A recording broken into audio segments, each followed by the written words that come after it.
Assalamualaikum warahmatullahi wabarakatuh.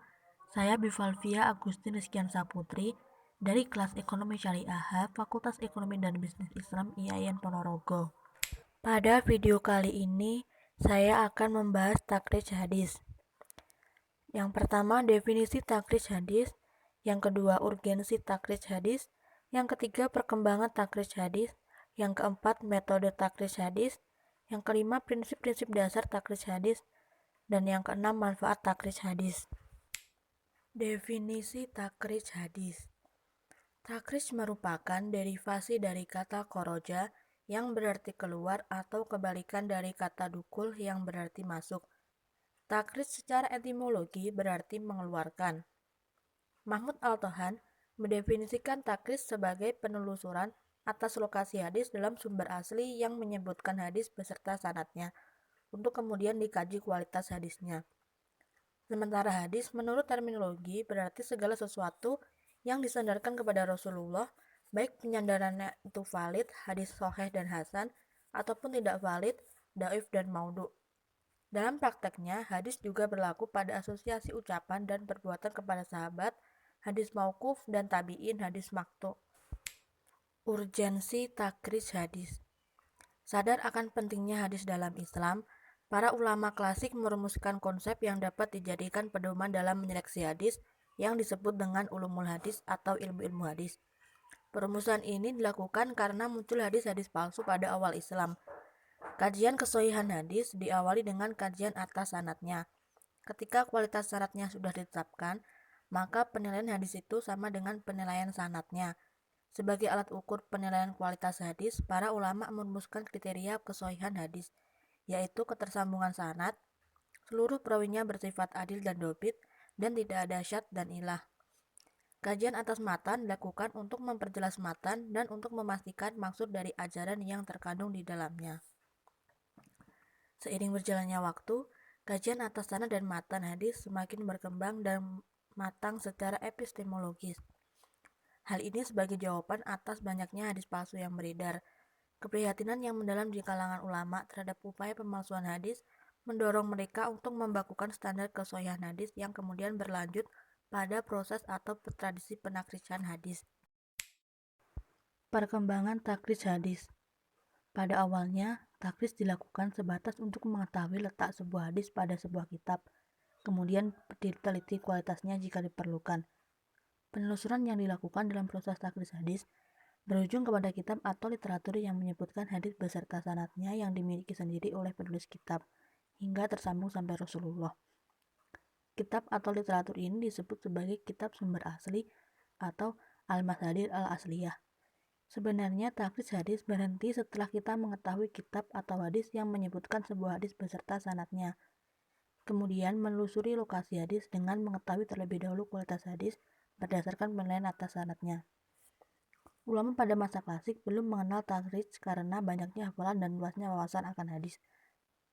Seiring berjalannya waktu, kajian hadis semakin surut dan penguasaan serta hafalan para ulama semakin sedikit.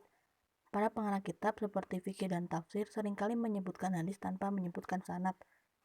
Hal ini mengundang keprihatinan beberapa ulama untuk melakukan kajian lanjutan terhadap hadis yang tidak menjelaskan kualitas sanad. Keadaan ini berlanjut hingga sekarang. Metode takrij hadis.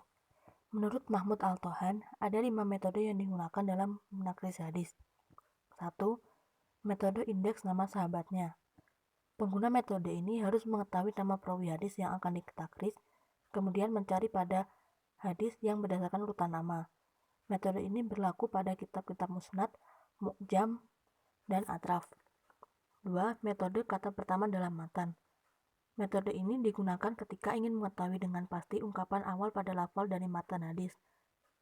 Ada kategori kitab yang dapat menggunakan metode ini.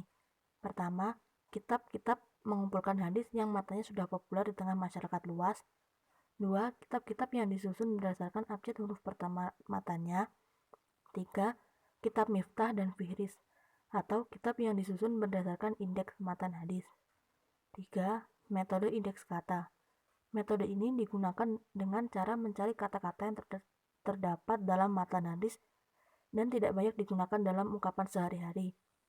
Metode ini menggunakan kitab Al-Mu'jam Al-Mufaharas li Alfaz al-Hadis. 4. Metode tematis hadis. Metode ini digunakan oleh orang yang memiliki cita rasa ilmiah yang memungkinkannya menentukan tema bagi hadis yang sedang dikaji. 5. Metode penelusuran berdasarkan kondisi matan atau sanad. Metode ini digunakan untuk mempelajari sedalam-dalamnya keadaan sanad dan matan hadis. Kemudian mencari sumber dari kitab yang telah dikumpulkan ulama berdasarkan status hadis. Selain 5 metode tadi, ada 3 lagi cara lain yang digunakan menelusuri letak hadis. 1. Penelusuran digital. Dengan tingginya tingkat perkembangan ilmu pengetahuan dan teknologi, kita dapat melakukan penelusuran hadis melalui program komputer. Namun perlu melakukan cross-check hadis dari sumber asli. 2. Melalui internet. Dapat dilakukan dengan mengetik redaksi pada tempat penelusuran. Kemudian akan muncul beberapa artikel yang dapat digunakan untuk menelusuri hadis. 3. Bertanya kepada pihak yang dianggap bisa memberitahu letak hadis. Seorang pakar hadis bisa menyebutkan literatur yang memuat hadis yang ditanyakan. Kemudian dapat diverifikasi dengan membaca sumber aslinya. Prinsip-prinsip dasar takris hadis. 1. Takris bersifat mandiri, artinya kajian dilakukan pada satu sanad periwayatan. 2. Sebanyak mungkin memaparkan informasi hadis yang ditakris. 3.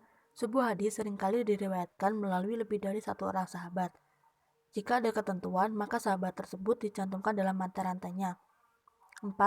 Dalam penakrikan perlu diperhatikan substansi matan hadis, variasi redaksional matan jika terdapat lebih dari satu riwayat, kajian atas sanad berupa biografi beserta kualitas perawi, kajian kata yang unik dan tidak lumrah, kajian waktu dan tempat perawi sebagai alat bantu penelusuran ketersambungan sanad, dan keunikan ungkapan masing-masing perawi dalam sanad ketika meriwayatkan hadis. 5. Takris hadis dilakukan berdasarkan substansi matan hadisnya. Mungkin akan didapati beberapa sanad yang substansi maknanya sesuai dengan yang sedang dikaji. 6. Takris hadis dilakukan terhadap sebuah riwayat, sehingga penilaian diberikan kepada riwayat itu. 7. Penilaian terhadap seorang rawi merupakan ijtihad yang didasarkan pada biografi yang tersebar dalam literatur biografi perawi. Disinilah peran jar wa ta'dil dalam menentukan kualitas seorang perawi. 8. Standar masing-masing ulama jar wa ta'dil dalam menilai seorang perawi berbeda, sehingga perlu penelusuran lebih jauh ketika terjadi perbedaan tersebut. Manfaat takris hadis. 1. Dapat mengetahui letak hadis yang dikaji pada sumber-sumber primer. 2. Dapat mengetahui apakah asosiasi ungkapan atau perbuatan yang dinyatakan sebagai sebuah hadis itu benar-benar merupakan sebuah hadis atau bukan. 3. Dapat mengetahui kualitas hadis. 4. Dapat membandingkan riwayat-riwayat yang ada, akan diketahui arti kata yang asing, kondisi yang melatar belakangi disabdakannya hadis atau asbab wurud, kondisi para perawi hadis, adanya kemungkinan hadis itu direvisi atau merevisi hadis lain atau nasikh wa mansukh, mendapat ketersambungan pada sanad yang terjadi keterputusan, mendapat kejelasan identitas dan kualitas perawi yang mubham dan majhul, mengidentifikasi dan mengetahui adanya penambahan sanad yang berasal dari perawi, dan mengidentifikasikan dan mengetahui mana matan yang direwetkan secara redaksional dan mana matan yang secara substansif. Sekian dari video kali ini. Terima kasih. Wassalamualaikum warahmatullahi wabarakatuh.